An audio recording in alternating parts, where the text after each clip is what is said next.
500 years ago, one of the largest and most sophisticated empires the world had ever seen was destroyed, almost overnight, by fewer than 200 foreign men. It was an empire that stretched for more than 4,000 kilometers down the spine of South America, along the highest mountains outside of Asia, through deserts and jungles and snow peaks, binding together some 10 million people under a single ruler, a single administrative language, and a single, staggeringly organized state. It built roads that ran for tens of thousands of kilometers across terrain that should have been impassable. It raised temples sheathed in gold. It moved mountains, terraced entire hillsides into farmland, ran vast storehouses that could feed whole regions through famine, and cut stone so precisely that its walls have stood through 5 centuries of earthquakes without a single block shifting. And it did all of this without the wheel, without iron tools, without draft animals to pull a plow, without money, and without any system of writing at all. An achievement almost unique in the history of the world. And then, in the space of a few years, a few hundred Spanish adventurers, driven by a hunger for gold, tore it apart. They captured its emperor, looted its treasures, toppled its temples, and built their own churches directly on top of the ruins. The great empire was gone, its cities conquered, its people crushed, its gold melted down and shipped across the ocean. By any measure, it was one of the most complete conquests in all of human history. But they missed something. High in the mountains, hidden among the clouds, on a knife-edge ridge between 2 peaks, wrapped in mist and jungle and almost impossible to reach, there was a city. A royal city, a masterpiece of that vanished empire, its temples, its palaces, its terraces, its fountains, all built from the same perfect, seamless stone. And the conquerors, for all their thoroughness, never found it. They never even knew it existed. So while they smashed and looted everything they could reach, this one place, high above the world, was simply left alone. Its people, in the chaos of the empire's fall, drifted away. The jungle crept in over the walls. The clouds closed around it. And for nearly 400 years, this jewel of a lost civilization sat silent and forgotten on its mountaintop, known only to a handful of local farmers, while the outside world had no idea it was there at all. So here is the story of one of the greatest empires ever to rise in the Americas, and of its violent and total destruction. And here, in the same breath, is the story of the one perfect piece of it that escaped, the city the conquerors never found, that hid in the clouds for 4 centuries, and became, when the world finally rediscovered it, perhaps the most beautiful and haunting ruin on the face of the earth. Both of those things are true at the same time. Neither one is an exaggeration. And that is the question this place, more than almost any other, forces upon us, the question at the heart of everything you are about to see. What is it about this one city, hidden on its mountaintop, that speaks to us so powerfully? That draws millions of people from across the whole world to climb into the Andes and stand, breathless, on its terraces? Is it the beauty? The mystery of why it was built, and why it was abandoned? Or is it something deeper? The strange comfort of knowing that when an entire civilization was destroyed, one perfect fragment of it survived, hidden in the clouds, waiting to be found. Come with us now, high into the Andes of Peru, to the lost city that outlived the empire that built it. This is Machu Picchu. To understand Machu Picchu, you first have to understand the astonishing empire that built it. Because this city makes no sense at all without the civilization it belonged to. They called themselves the Inca, and their empire, at its height, was the largest that ever existed in the Americas, one of the great empires of the entire world in its age. It ran for more than 4,000 kilometers down the western edge of South America, along the immense chain of the Andes, the longest mountain range on Earth outside of Asia, a spine of snow-capped peaks, high plateaus, and plunging valleys. and it held together a patchwork of dozens of different peoples and languages and landscapes, coastal deserts, high grasslands, and steaming jungle under one of the most remarkable states in human history. What makes it so extraordinary is not just its size, but how it was run. Because the Inca did all of this without some of the most basic tools we assume any great civilization needs. They had no writing. Not a single letter, not a single written word. The only major Bronze Age level civilization anywhere to build an empire of this scale with no script at all. Instead, they kept their records, their census figures, their tax accounts. Their vast storehouses of grain and cloth on the quipu, an intricate system of knotted, colored strings, a code recorded in fiber and knots that specially trained officials could read and write with astonishing precision. They had no wheel in any practical use, no draft animals strong enough to pull a plow or a cart, only the llama, sturdy but small, to carry loads. They had no iron. And yet they built and administered an empire that, in its organization, its engineering, and its sheer reach, rivaled anything in the Old World. The glue that held it together was the road. The Inca built one of the greatest road networks in the pre-modern world, a system of stone-paved highways running for tens of thousands of kilometers, up and over passes higher than the Alps, across deserts, through jungle, carved into the sides of sheer cliffs, and spanning deep gorges on woven rope suspension bridges that were rebuilt by hand every year. Along these roads ran relay runners, the chasqui, who could carry a message, or fresh fish from the distant coast to the emperor in the mountains, hundreds of kilometers in a day, sprinting from one relay station to the next.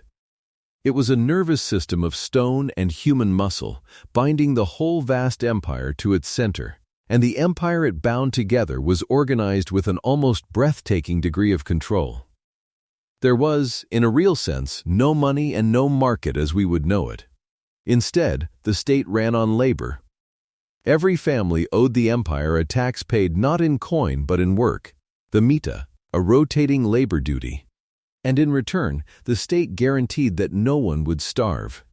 Vast storehouses along the roads were kept filled with grain, dried food, cloth, and tools, so that in times of famine or disaster, the state could feed and clothe its people from its reserves. The empire moved whole populations around like pieces on a board, resettling entire communities from one end of the realm to the other to break up resistance, spread loyal subjects, or put skilled farmers where they were needed. It counted its people in a meticulous census, recorded on the knotted strings of the quipu. It was, depending on how you look at it, either one of history's great welfare states or one of its most total systems of control. And in truth it was both at once, a highly organized, deeply hierarchical society in which the ordinary person was cared for and commanded in almost equal measure, all of it radiating out from the divine emperor at the center. At the top of it all stood the Sapa Inca, the emperor, not merely a king, but a living god, believed to be the son of the sun itself, descended from the divine. His person so sacred that he ate from gold, and that when an emperor died, his body was mummified and kept, and continued to own his palaces and lands, and to be consulted, fed, and paraded at festivals, as though death were only a change of state.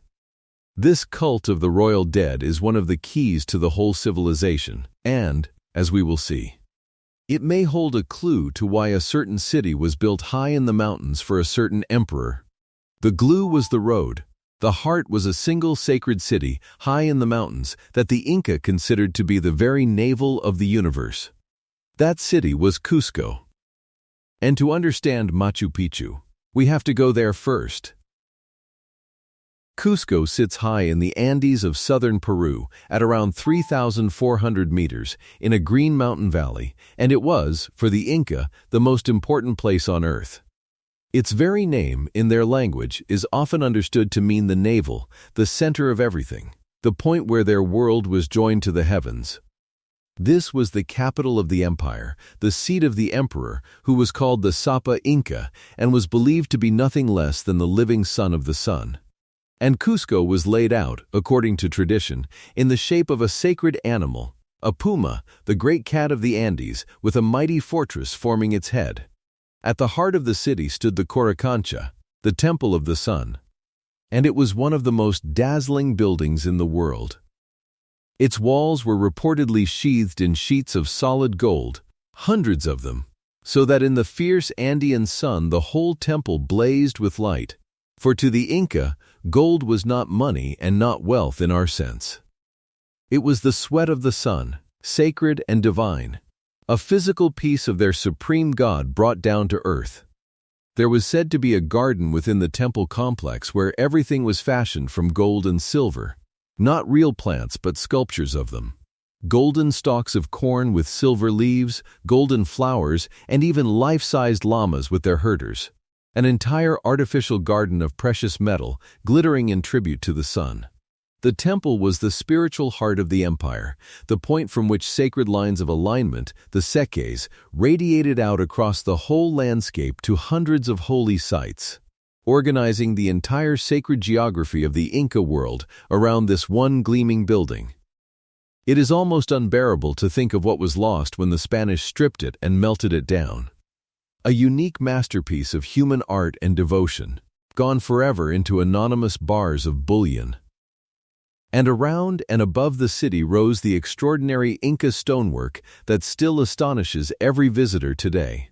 Because the Inca were, quite simply, among the greatest builders of stone the world has ever seen. Their finest walls are made of enormous blocks of stone, some weighing many tons. Cut and shaped and fitted together so perfectly, without any mortar at all, that the joints between them are almost invisible, so tight, the famous saying goes, that you cannot slip the blade of a knife between the stones. The blocks are not even square. They are cut in complex, irregular, interlocking shapes, some with a dozen angles. Each one fitted exactly to its neighbors like a colossal three-dimensional puzzle. How they did it, without iron tools to cut the stone, without the wheel to move it, without draft animals to haul it, working the incredibly hard rock with harder hammerstones and endless patient labor. Dragging blocks up ramps with ropes and human muscle, and fitting each one by repeated trial against its neighbors. Remains one of the genuine marvels of ancient engineering, so astonishing that some have reached for fantastical explanations, though the truth that it was done by human hands with simple tools and sublime skill and vast organized labor is more impressive than any fantasy. Above Cusco stands the great fortress temple of Sacsayhuam, built of stones so vast. Some weighing well over 100 tons, taller than a person many times over, fitted together in massive zigzagging walls with the same flawless precision that it seems impossible they were moved and shaped and set in place by human hands alone. And this stonework was not just beautiful and not just monumental, it was earthquake-proof. In this seismically violent land, when the ground shakes, the perfectly fitted, mortarless blocks move slightly against each other and then settle back into place, absorbing the shock, which is why Inca walls have stood, unshifted, for 500 years, while the Spanish buildings raised on top of them have cracked and collapsed in earthquake after earthquake. Only for the Inca foundations beneath to be found still perfectly intact. There is a deep symbolism in that, which every visitor to Cusco feels. The conqueror's work falls down, and the conquered's endures. Hold on to that stonework, the seamless, mortarless, earthquake-proof genius of it, because it is the key to the wonder we are climbing toward. But how did this empire come to be? And here is one of the most astonishing facts of all. It happened with breathtaking speed. For most of its history, Cusco was just one small kingdom among many in the Andes, one of dozens of rival groups competing in the mountains. The vast empire we have been describing did not exist for most of the Inca story. It was built, almost the whole of it, in the space of a single century, roughly the 100 years before the Spanish arrived. According to Inca tradition, the transformation began in the early 15th century, when Cusco was attacked by a powerful rival people and seemed on the verge of destruction, and a young prince, against all odds, rallied the defense, saved the city, and then turned it into the launching pad of conquest. That prince took the throne and a new name, Pachacuti. which means something like he who remakes the world, or cataclysm, the earth shaker. And remake the world he did. Pachacuti and his successors, above all his son, Tipak Yupanqui, a conqueror as brilliant as his father, in just a few generations exploded outward from Cusco, conquering and absorbing peoples up and down the Andes with astonishing speed. Through a masterful combination of overwhelming military force and shrewd diplomacy that often gave defeated rivals a choice: join the empire and share in its wealth and order, or be crushed. Many chose to join. Within perhaps 3 generations, the Inca had built the largest empire in the history of the Americas, stretching from modern Colombia in the north to Chile and Argentina in the south. Pachacuti reorganized the whole state from top to bottom, established the systems of roads and storehouses and census and labor tax that held it together, and rebuilt Cusco itself in monumental stone, laying out the sacred capital in the shape of a puma. He is remembered in Inca tradition as the supreme figure of their history, the man who took a small, threatened mountain kingdom and, within his own lifetime, turned it into a world empire.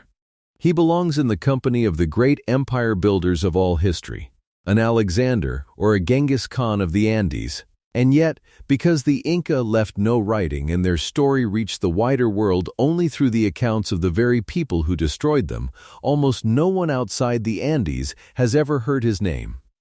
And it was this same emperor, Pachacuti, the world remaker, who at the height of his power ordered the building of a royal estate in the mountains north of Cusco, on a spectacular ridge high above a loop in a sacred river, deep in the wild country where the high Andes begin to plunge down toward the Amazon jungle.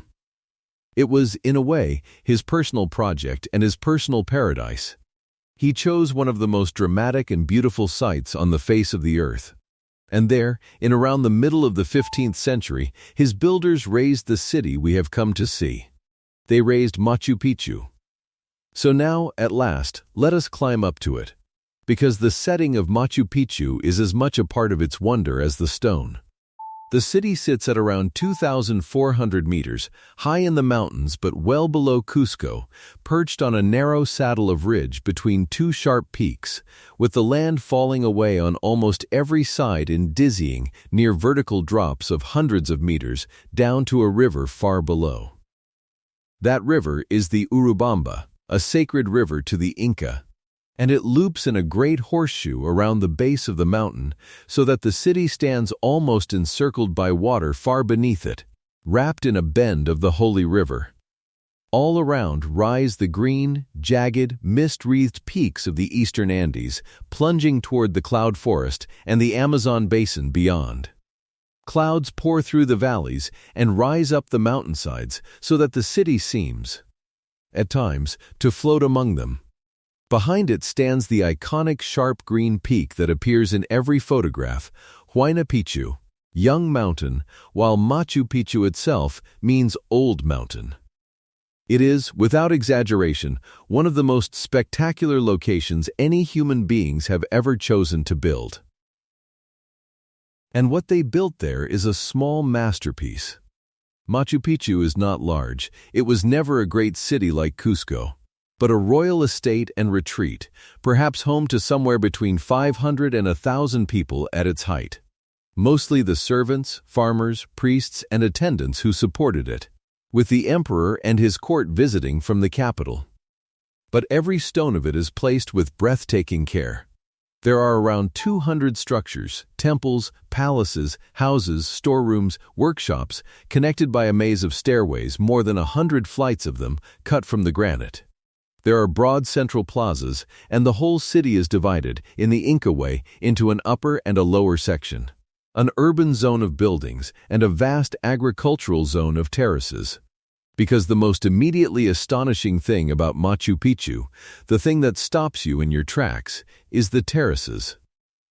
The mountainside is wrapped, tier upon tier, in hundreds of stone agricultural terraces, flat green steps carved into the near-vertical slopes, held up by beautiful retaining walls, cascading down the mountain like a giant staircase.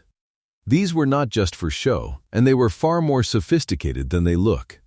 Each terrace was built up in carefully engineered layers, large stones at the bottom, then smaller rocks, then gravel and sand, and finally a deep layer of rich topsoil carried up by hand from the valley far below. This layering did several things at once. It drained the heavy Andean rains away so the terraces would not flood or slide. It anchored the steep mountainside against erosion and landslides, and it created flat, fertile, well-watered plots where crops could grow on ground that would otherwise be sheer cliff. Different levels, at different heights and facing different directions, created different microclimates so that a range of crops could be grown up and down the mountain. It was industrial-scale agricultural engineering, and it turned an impossible slope into a productive, self-sustaining farm.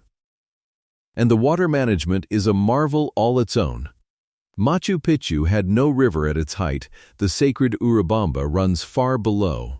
So its builders located a spring high on the mountain above the city and engineered a system to bring its water down. A carefully graded stone channel, running for hundreds of meters, delivering the spring water into the city and feeding a chain of 16 linked stone fountains, cascading one into the next down through the site, providing clean drinking water precisely where the people needed it. The gradients were calculated so exactly that the system delivered a steady, reliable flow, and it is so well built that 5 centuries later, water still runs through parts of it today. Some scholars believe the whole site was chosen, in part, precisely because of that reliable spring that before a single wall was raised. The Inca engineers had already worked out how they would water their mountaintop city. The whole of Machu Picchu is like this, a single, integrated work of engineering, agriculture, drainage, and art, every element thought through and fitted to its impossible mountaintop as perfectly as those stones are fitted to each other. It is not just beautiful. It is one of the most brilliant pieces of site planning in the ancient world. But why? Why build a royal city here, in this remote and difficult and dangerous place, clinging to a ridge in the clouds? This is the great question of Machu Picchu, and to answer it, you have to understand that for the Inca, this was not a difficult and dangerous place. It was a sacred one. Everything about the site suggests it was chosen, above all, for its holiness. To the Inca, the natural world was alive with the divine. Mountains were gods, called apis, powerful spirits to be honored and worshipped. The sun was the supreme deity. Rivers, springs, caves, and stones could all be sacred. And Machu Picchu sits at a point where all of these come together in extraordinary concentration. It is ringed by sacred peaks. It is wrapped in the loop of a holy river. It looks out toward the points where the sun rises and sets at the great turning points of the year. And the builders wove all of this into the very architecture. There is the Temple of the Sun, a beautiful curved tower of the finest stonework, the only round building in the city, its stones among the most perfect anywhere at the site, built over a sacred cave, with windows precisely aligned so that at the June solstice, the rising sun shines directly through one window onto a ceremonial stone within, marking the sacred turning of the year. Below it, carved into the living rock beneath the tower, is a cave the Inca shaped into a shrine, sometimes called the Royal Tomb. There is the mysterious Intihuatana, a carved stone pillar rising from a shaped rock platform at the highest point of the sacred district, reached by a long stone stairway. Its name is often translated as the hitching post of the sun. And it is thought to have been an astronomical and ritual instrument, used to track the sun's movements and, symbolically, to tie the sun to the earth at the solstices so that it would not wander away. It is one of the very few such stones to survive intact, because the Spanish, who smashed these sunstones wherever they found them as symbols of the old sun worship, never reached this one. There is the Temple of the Three Windows, opening onto the rising sun across the main plaza. There are temples and shrines shaped to echo the sacred mountains behind them, windows framing holy peaks, and, most remarkably, stones carved to mirror the exact silhouette of the mountains on the horizon behind them. Sculpture and landscape deliberately rhymed, so that the works of human hands and the shapes of the sacred earth became a single composition. Everywhere at Machu Picchu, the architecture reaches out to the sun, the mountains, and the river, binding the city into the sacred landscape around it. Modern scholars now generally believe that Machu Picchu was built as a royal estate for the Emperor Pachacuti and his lineage, a place where the god king and his court could retreat, worship, hunt, and host ceremonies away from the capital in a setting of overwhelming natural and spiritual power. It was, in a sense, a country palace and a sacred sanctuary fused into one, a place built to bring the ruler as close as possible to the gods of the mountains, the sun, and the river. And here that strange Inca cult of the royal dead may hold the deepest clue of all. Remember that a dead emperor, mummified, was believed to go on owning his estates and lands forever, tended by his descendants who lived off them and honored him. Many scholars now think Machu Picchu was built as exactly this kind of estate, a property of Pachacuti that would remain his and his lineage's. Even after his death, a place dedicated to his memory and his mummy and his glory in perpetuity. It was a statement, in perfect stone, of one emperor's power and his eternal divine connection to the sun and the sacred mountains, a personal paradise and shrine, set in the most spectacular sacred landscape the empire could offer. Hold that thought, that this was a private sanctuary, a holy place tied to a single emperor and his lineage rather than a public city, because it may help explain the strange fate that was about to befall it, and why, when the empire fell, this place could so quietly, so completely, disappear. Step away from the stone for a moment out into the cloud forest that surrounds the city. Because the natural world here is as rich and as sacred as anything the Inca built. Machu Picchu sits at a remarkable meeting point of worlds, where the high, cold Andes tumble down into the warm, wet, teeming cloud forest that fringes the Amazon. And that meeting of ecosystems makes it a place of astonishing natural richness. The slopes around the ruins are draped in orchids, hundreds of species of them, from tiny blooms smaller than a fingernail to great showy flowers. For this is one of the orchid capitals of the world. Hummingbirds, jewel-bright, dart among the flowers. The forest is alive with birds and butterflies and, in its deeper reaches, with the shy, spectacled bear. The only bear in South America, the real-life inspiration for a certain beloved fictional bear from darkest Peru. But the animal that soars above all of it, the creature that was, to the Inca, the most sacred of all the beings of the sky, is the Andean condor. It is one of the largest flying birds in the world, a giant of a vulture with a wingspan that can stretch beyond 3 meters, wingtip to wingtip wider than any land bird alive, so heavy that it can barely take off by flapping. And so relies instead on the mountain winds and thermals, riding the rising air on huge outstretched wings, barely beating them, wheeling and soaring for hours, even climbing to the height of the highest peaks, scanning the vast landscape below. To watch a condor ride the Andean sky is to watch mastery of the air itself. And to the Inca, the condor was sacred above almost all other creatures, the ruler of the upper world, the world of the sky and the gods, and the great messenger that carried prayers and the spirits of the dead upward to the sun. Their whole cosmos was divided into 3 worlds, each with its sacred animal, the underworld of the dead and of ancestors, realm of the serpent, the middle world of the living, realm of the puma, and the upper world of the heavens and the gods, realm of the condor. To see the condor riding the winds above Machu Picchu then was to see the sacred sky world made visible, the messenger of the gods passing overhead. There is even a temple within the city, the so-called Temple of the Condor, where a great natural rock formation spreads like the outstretched wings of the bird, with a stone carved below it to form the head and neck, the whole sacred creature rendered in living rock.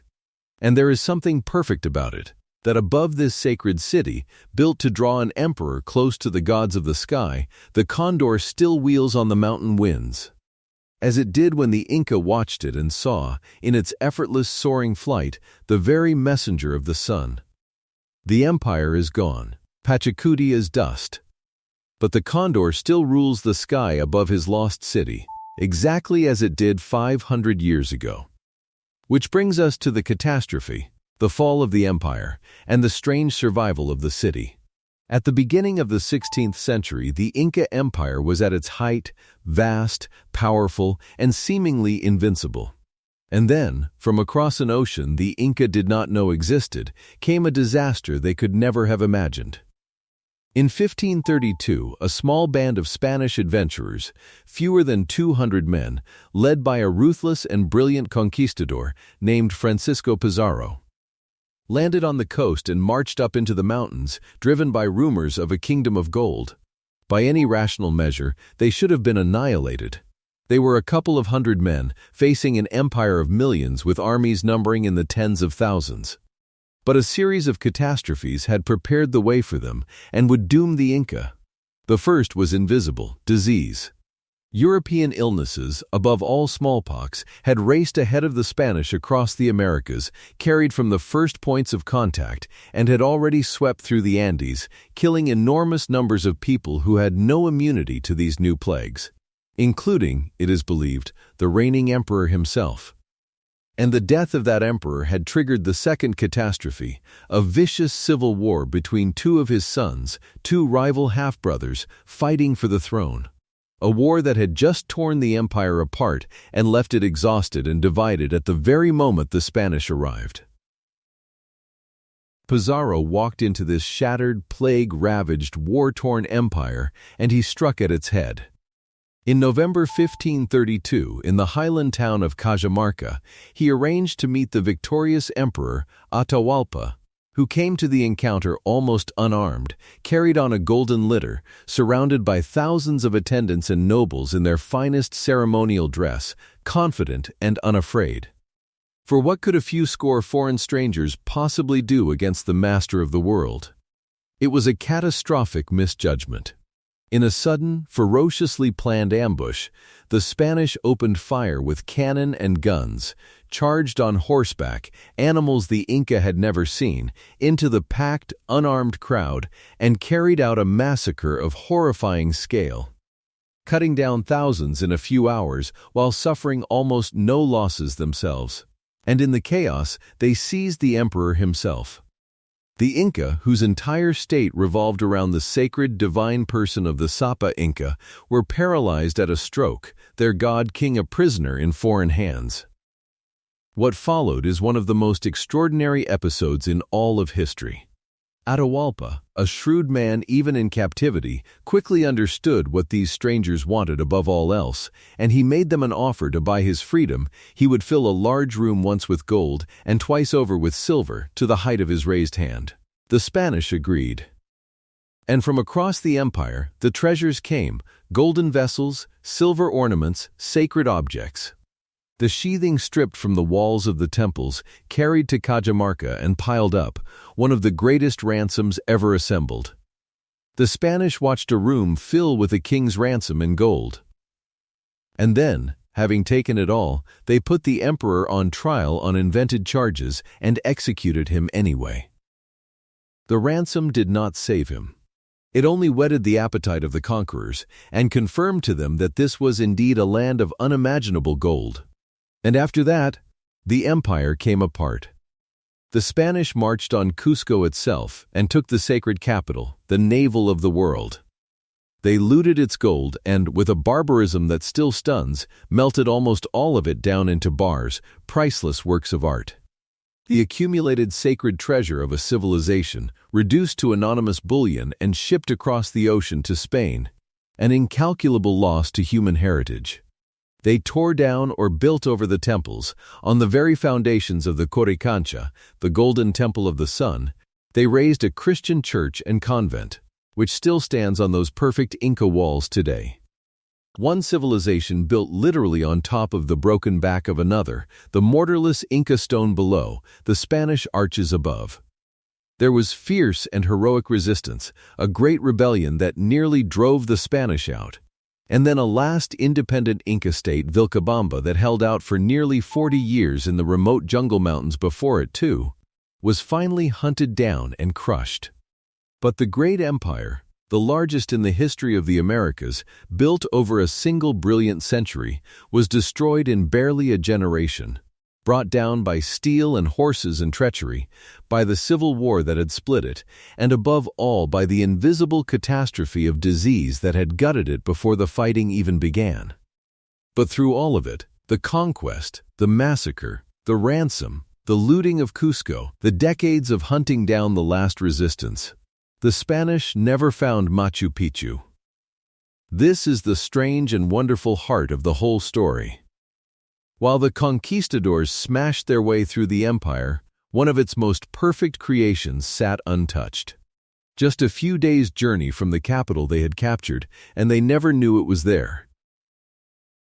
Why?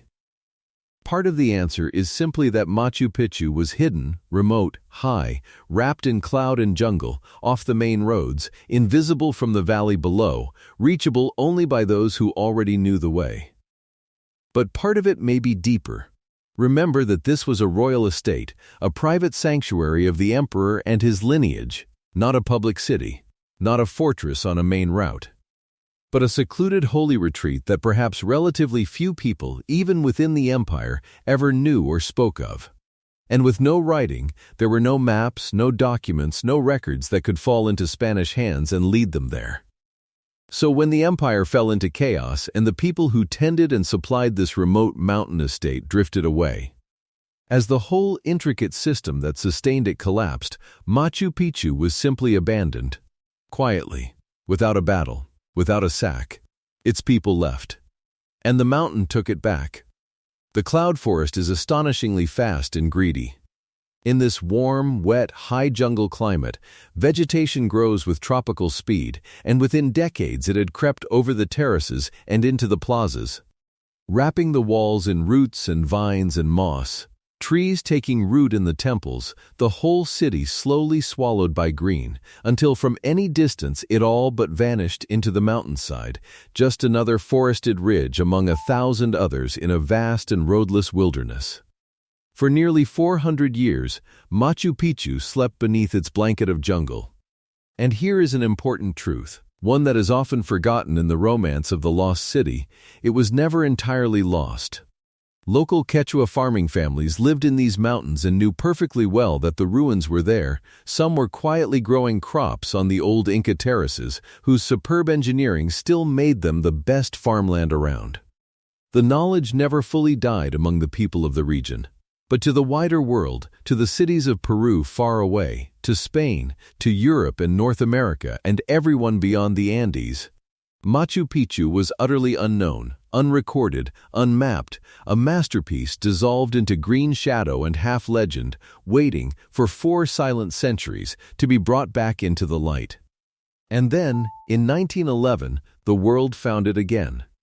An American explorer and historian named Hiram Bingham came into these mountains that year, searching for something else entirely: the last hidden refuge of the Inca resistance, the legendary final stronghold where the empire had made its last stand. Guided by local people who knew the country, and led up the mountain by a local farmer, and finally by a young local boy who knew the path, Bingham climbed the ridge and, on the 24th of July 1911, walked into Machu Picchu. He found the terraces and temples still wrapped in vegetation, with local families farming among them. But he saw, at once, the extraordinary quality of the stonework emerging from the green, and he understood that he had stumbled onto something magnificent. It is important to be honest about this discovery. Bingham did not discover Machu Picchu in any true sense. Local people had never forgotten it. Families were living and farming right there among the ruins. Other outsiders had visited before him, and one had even left his name scratched on a temple wall years earlier. What Bingham did was different, and, in its way, historically decisive. He brought Machu Picchu to the attention of the whole outside world, with the powerful backing of Yale University and the National Geographic Society, with careful photographs and excavations, and with a genius for storytelling and publicity. He returned in the following years to clear the vegetation and study the site. And he wrote a best-selling book that gave the place the name that would define it forever: The Lost City of the Incas. The title was not quite accurate. It was not the lost city he had originally been hunting for.